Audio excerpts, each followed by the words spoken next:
ஒரு எம்எல்ஏ அடாவடி பண்றாரு. பஸ்ஸுக்கு முன்னாடி வந்து நின்னுகிட்டு.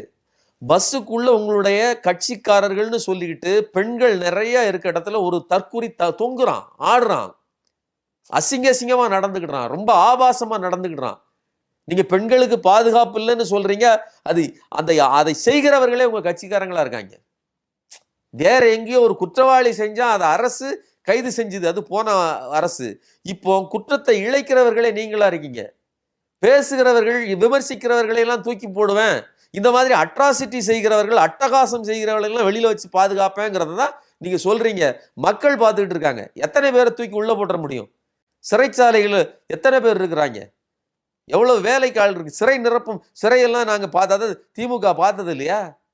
65ல பார்த்தது இல்லையா? அல்லது 38ல பார்த்தது இல்லையா? 53ல திக பார்த்தது இல்லையா? எத்தனை போராட்டங்கள், எவ்வளவு போர்க்களங்கள். அதனால இந்த ஏமாற்று பூச்சாவெல்லாம் காட்டிட்டு சர்வாதிகாரத்தை, அதான் சொல்றேன், இது பாஜக பெற்ற கள்ளப்பிள்ளை. அதனுடைய இயக்கம், அதனுடைய நடவடிக்கை இப்படித்தான் இருக்கும். சொந்த கட்சிக்கார அட்ராசிட்டி பண்ணுவான். நீங்க வடநாட்டில் பார்த்துருக்கீங்களா? இந்த இந்த கோ ரக்ஷன், அந்த